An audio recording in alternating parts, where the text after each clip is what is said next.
Hi besties, and welcome back to my YouTube channel. My name is Kelly.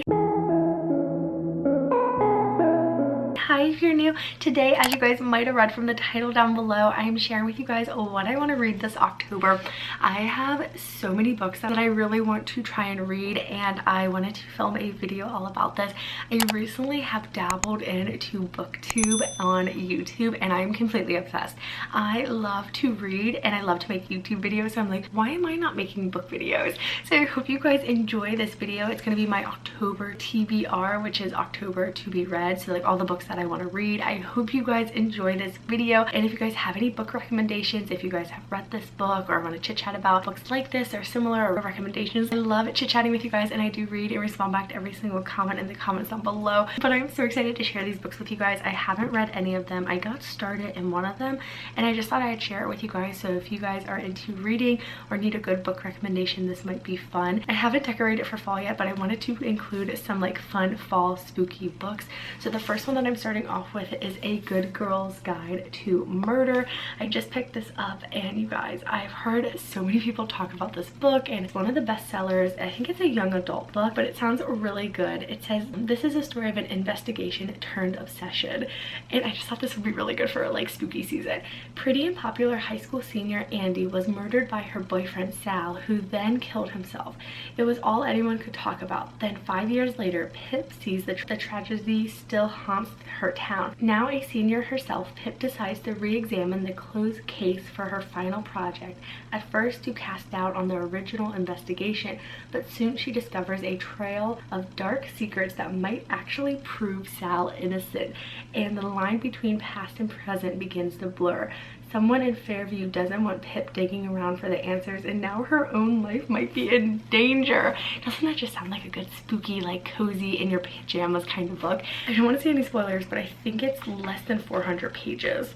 Yep, 385 pages. I think this will be a really quick and good read, so I'm so excited. And then I also pulled out another thriller. I got this for Christmas last year and haven't really read it, and I just don't feel like I've been like in the mood to read it because it is a bit of a thriller.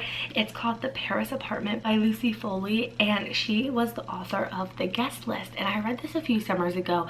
Absolutely love that book. So if I wanted to add a recommendation to this video, if you haven't read The Guest List, I'll put a picture of it over here. Definitely go read it. It was so good, and it had the best plot twist in it.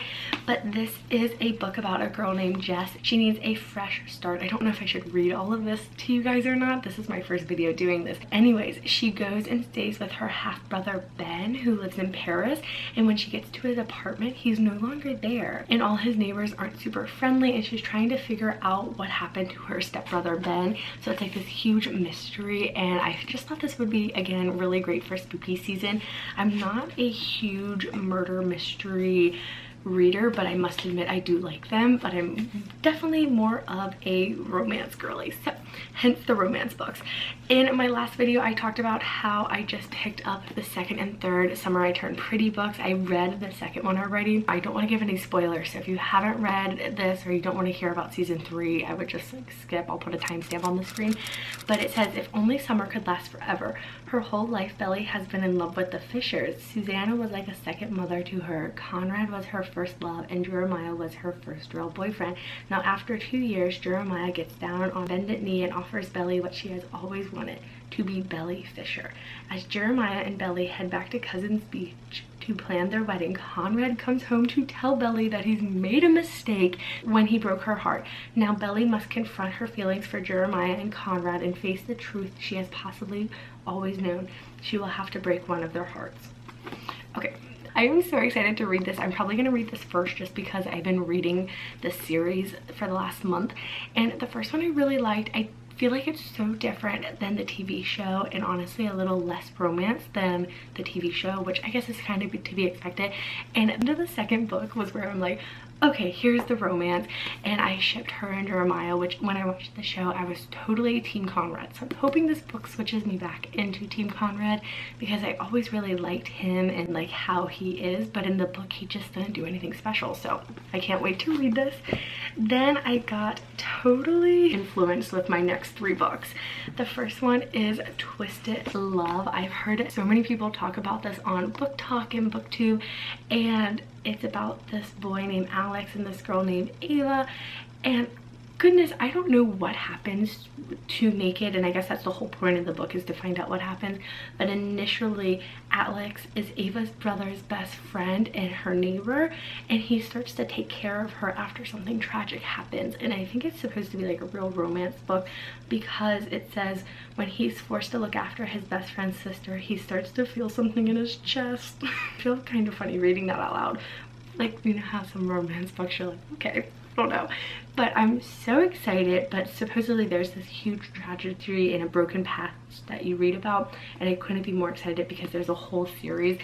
And if anything this book proves is I like to read a series of books. I love when there's like a sequel or like a third or fourth book, which, speaking of, I think both of these books have a whole series, so hopefully this won't throw off my TBR, because I'm one of those people that, like I said, I have to read this one first. I like to finish the series before I start a different book, so I'm hoping that won't be the case.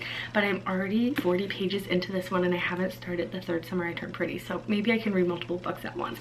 But this is the fine print. It's book 1. I think there's a name for this series. I think it's called the Dreamland Billionaires, and there's 3 brothers, so I'm just predicting, I haven't done any research, that the series take place after each brother. But this is about Rowan, and he is one of the grandsons of the billionaire and creator of Dreamland. And so far from what I've read, his grandfather passes away and leaves letters for all 3 of the grandchildren. 3 grandchildren each have a task they have to complete to get their share of the company. It is a billionaire romance. I think this one is similar to that, and I really like that style of book. I just find them really entertaining. And anyways, he has to reinvent Dreamland, which is kind of like Disneyland, like an entertainment park. It sounds really cute. Well, anyways, he runs into Zara. I hope I'm pronouncing her name right.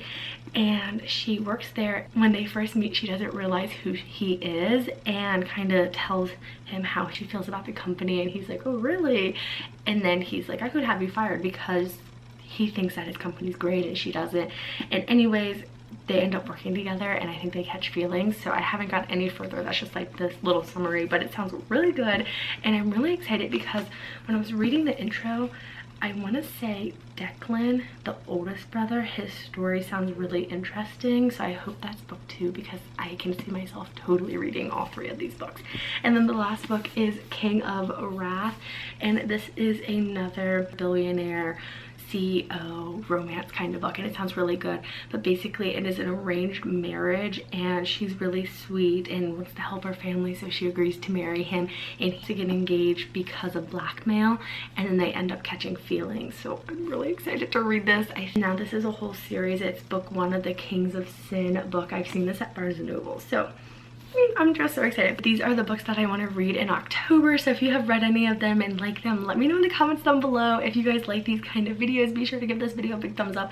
I want to do a reading vlog, and I've seen these on BookTube, and I just love watching these girls' videos. I feel like they're so entertaining. But they will like sit down and, for example, if I were to read these 2 books, they will read them and they can do like without spoilers, and they'll just like tell you how they're feeling during the book. So if that's something you guys would like to see, let me know. I hope you're having a great day. Thank you so much for watching. If you haven't already, definitely hit that subscribe button, and I'll see you guys back here very soon with another new YouTube video. Bye guys!